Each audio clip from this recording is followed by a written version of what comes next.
राधे राधे, जय श्री कृष्णा। फागुन मास में प्रदोष व्रत शुक्ल पक्ष की जो पड़ रही है वह शुक्रवार के दिन 22 मार्च को पड़ रही है इस साल, और उसी दिन व्रत रखा जाएगा क्योंकि उस दिन शाम को त्रयोदशी तिथि पड़ रही है, तो इसलिए शुक्रवार के दिन 22 मार्च को ही व्रत रखा जाएगा।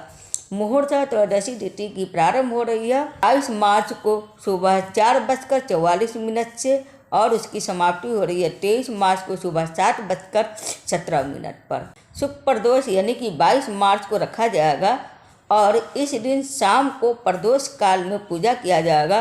तो पूजा का मुहूर्त है शाम 6:34 से लेकर 8:55 पर। धर्मशास्त्रों में बताया गया है कि शुक्ल प्रदोष व्रत के दिन भगवान शिव और माता पार्वती की विधिवत पूजा करने से जीवन में कई प्रकार के सकारात्मक बदलाव आते हैं, और इस विशेष दिन पर रुद्राभिषेक का भी विशेष महत्व होता है।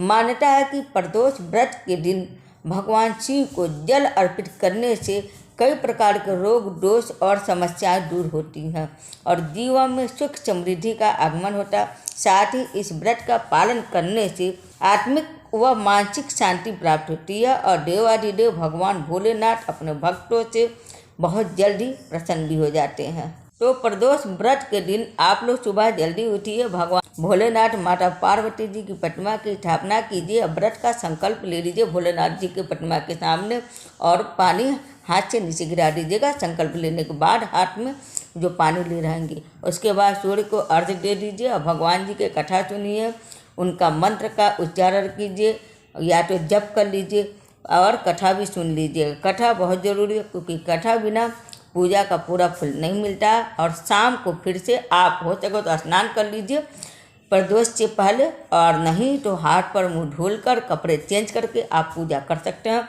भगवान जी के पूजा में धतूरा, भान, बेलपत्र और अक्षत मिश्री ये सब चढ़ाया जाता है, और पंचामृत आप लेकर भगवान जी को स्नान करा दीजिए। इसके बाद ये सारे चीज़ आप चढ़ा दीजिएगा भोग के रूप में, इससे आपके सारे मनोकामनाएं पूर्ण हो जाएंगी। और भोग में हो सके तो आप हलवा ले लीजिए आलू का या तो मखाने का खीर, इससे भी आपके दाम्पत्य जीवन में खुशियाँ आएंगी। शुक्ल प्रदोष की कथा है। एक नगर में 3 मित्र रहते थे, राजकुमार, ब्राह्मण कुमार और तीसरा धनिक पुत्र। राजकुमार और ब्राह्मण कुमार विवाहित थे। धनिक पुत्र का भी विवाह हो गया था, लेकिन गौना शेष था।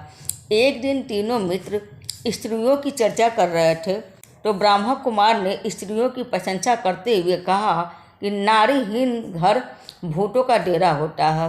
धनिक पुत्र ने यह सुना तो तुरंत ही उसने अपनी पत्नी को लाने का निश्चय कर लिया।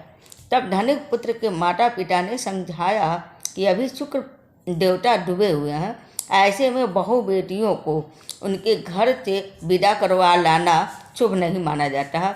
लेकिन धनिक पुत्र ने एक नहीं सुनी और ससुराल पहुंच गया। ससुराल में भी उसे मनाने की कोशिश की गई, लेकिन वह जिद पर अड़ा रहा और कन्या के माता पिता को उनकी विदाई करनी पड़ गई। विदाई के बाद पति पत्नी शहर से निकले ही थे कि बैलगाड़ी की पहिया निकल गया और बैल की टांग टूट गई। दोनों को चोट लगी, लेकिन फिर भी वे चलते रहे। कुछ दूर जाने पर उनका पाला डाकुओं से पड़ा और उनका धन लूट कर ले गया। दोनों घर पहुँचे, वहाँ धनिक पुत्र को सांप ने डस लिया। इसके पिता ने वैद्य को बुलवाया और वैद्य ने बताया वे 3 दिन में मर जाएगा। जब ब्राह्मण कुमार को यह खबर मिली तो वे धनिक पुत्र के घर पहुंचा और उसके माता पिता को शुक्ल प्रदोष व्रत करने की सलाह दी और कहा कि इसे पत्नी सहित वापस ससुराल भेज दे। धनिक ने ब्राह्मण कुमार की बात को मान ली और ससुराल पहुंच गया, जहां उसकी हालत ठीक होने लगी। यानी शुक्ल प्रदोष के महात्म्य से सभी घोर कष्ट दूर हो गया। इस दिन कथा सुनने अथवा सुनाए तथा कथा समाप्ति के बाद हवन सामग्री मिलाकर 11 या 21 या 108 बार ओम ह्रीम क्लीम नमः शिवाय स्वाहा मंत्र से आहुति दें। उसके बाद शिव जी की आरती तथा प्रसाद वितरित करें। उसके बाद भोजन करें।